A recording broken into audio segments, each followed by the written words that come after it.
को बचाया जा सके। अभी जिनकी मौत हुई है यहाँ पर जहाँ पे हम आए हैं, उनके 4 लड़के और 1 लड़की है जो कि शादी करने लायक है।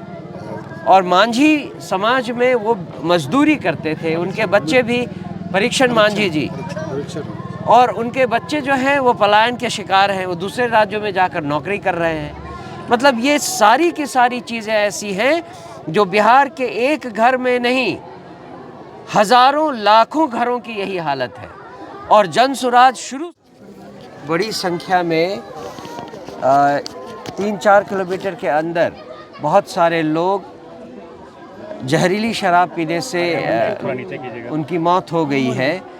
तो एक बार फिर से हमें वो बात याद आई जो जनसुराज बहुत पहले से कहती आ रही है, शराबबंदी केवल कागज़ों में है, घर घर शराब बिक रही है और बट रही है।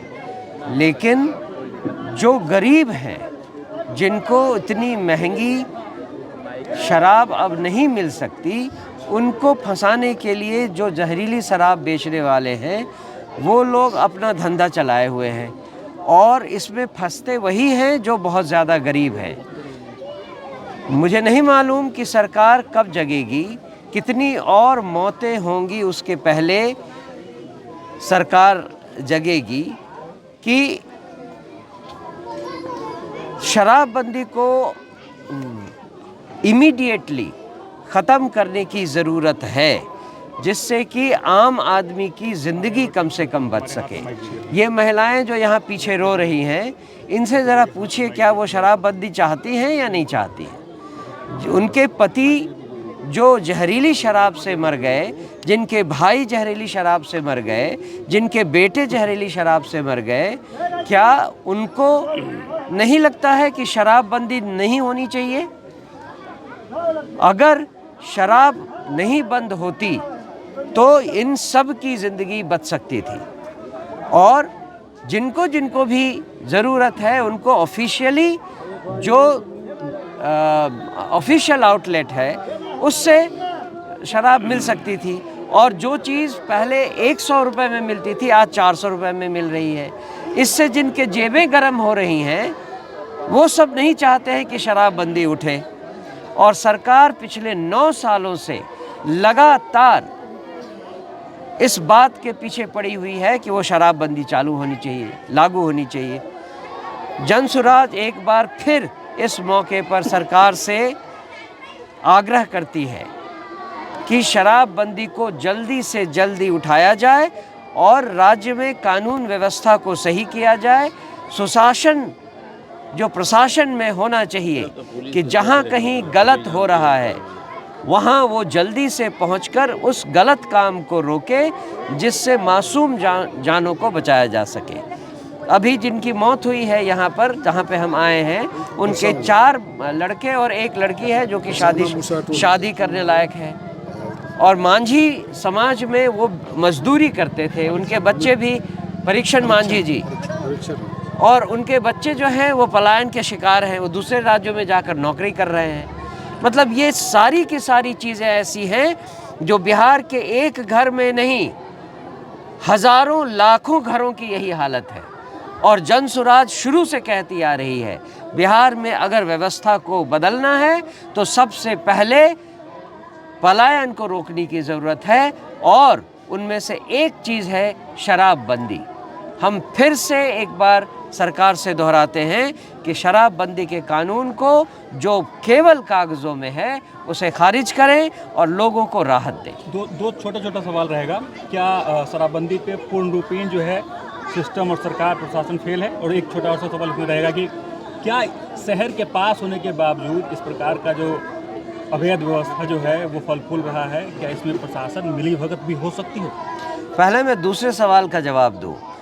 निश्चित रूप से ये जो हो रहा है, कहाँ से शराब बिकी, किससे शराब ली गई, ये पता करना प्रशासन के लिए बहुत मुश्किल नहीं है। ये क्यों नहीं जल्दी से जल्दी होता है? बिना बात के जांच बिठाई जाती है, प्रशासन आकर 1-2 बातें कह देता है, कुछ लोगों को हॉस्पिटल ले जाने में मदद कर देता है। इससे प्रशासन के पाप नहीं धुल सकते।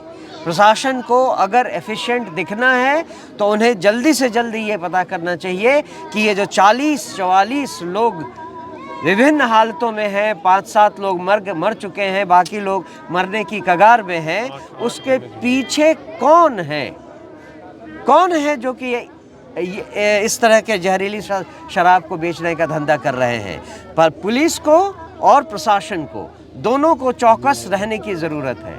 और दूसरा, ये जो पहला सवाल आपने किया था, शराब बंदी निश्चित रूप से ये सरकारी कमज़ोरियों का फल है और हम चाहते हैं कि सरकार जब शराबबंदी हटाए तो उसके साथ साथ पुलिस और प्रशासन को भी चाक चौबंद करने की ज़रूरत है।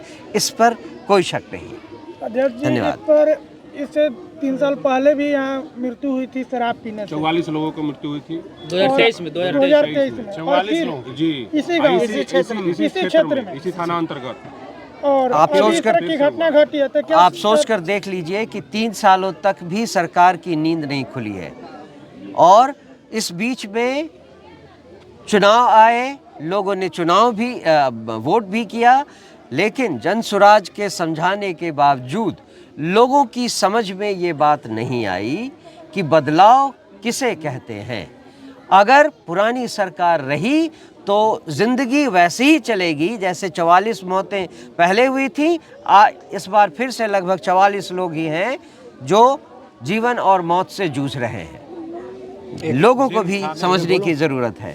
जी, जो आज मौत हुई है, अभी तक जो सरकार जो सूचना आई है उसमें 5 लोगों की मौत हुई है, 1 दर्जन लोगों के आंख का रोशनी चला गया है और लगभग 2 दर्जन लोग अस्पताल में भर्ती है। पूरे राज्य में 2016 में सरकार ने शराबबंदी लागू किया था सामाजिक सुधार कार्यक्रम के तहत, लेकिन उसका फलाफल ज़मीन पर बिल्कुल नहीं उतर पाया और यही कारण हुआ कि एक तरफ तो शराब आपने बंद कर दी, दूसरे तरफ इसी प्रदेश में जहरीली शराब और अवैध शराब का बड़ा धंधा यहाँ शुरू हो गया। सरकार रोकने में इसीलिए विफल है।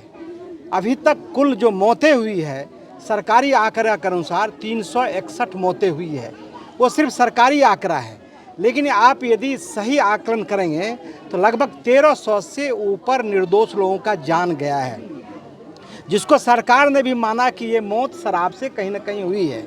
आपको याद होगा अभी आपने 45 का सबसे बड़ा मौत भागलपुर में 70 लोगों की हुई थी, छपरा में मौत हुई थी, मोतिहारी में मौत हुई थी और ये अनवरत चल रहा है। आप कहेंगे क्यों चल रहा है? सरकार इसीलिए चल रहा है कि चूँकि इसमें सत्ताधारी दल के जो सांसद हैं, जो विधायक हैं, एनडीए के जो लोग हैं वो लोग मिले हुए हैं, उनके साथ प्रशासनिक वैसे भ्रष्ट लोग मिले हुए हैं जो मिलके ये सिंडिकेट व्यवस्था को चला रहे हैं। समानांतर ये व्यवस्था चल रहा है और सबसे बड़ी बात है, इतने महत्वपूर्ण सवाल पर विपक्ष भी चुप है। आज यदि आपको लग रहा है कि परीक्षण साहू की मौत हुई है या मोतिहारी में 5 लोगों की मृत्यु हो गई जहरीली शराब से, तो दूसरा दल कोई ज़मीन पर नहीं दिख रहा है। आप देखेंगे कि सिर्फ जनसुराज ही मिलता है। मतलब कि जो लोगों का आवाज़ है, कौन लोग मर रहे हैं? लगभग 13 लाख मुकदमा हुआ है, 13 लाख लोग जेल गए हैं, 9 लाख से ऊपर मुकदमा हुआ है, 8 लाख से ऊपर लोगों को सज़ा हुआ है। तो इतना होने के बाद और सज़ा किसको हुआ है? मर कौन रहे हैं?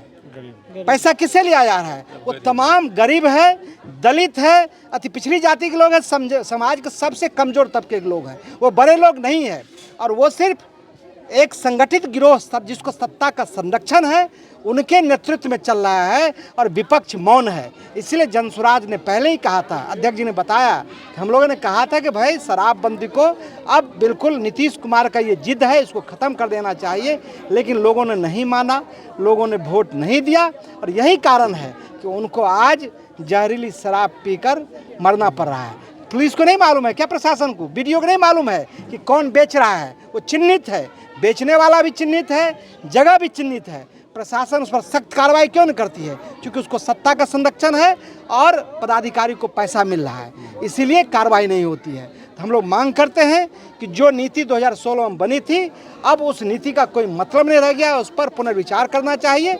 नीतीश कुमार को जाते जाते भी शराबबंदी को हटाना चाहिए और जो नशा का ये चल रहा है, सूखा नशा का इसको सरकार, ये भी इससे भी दुष्परिणाम समाज पर आ रहा है। जब तक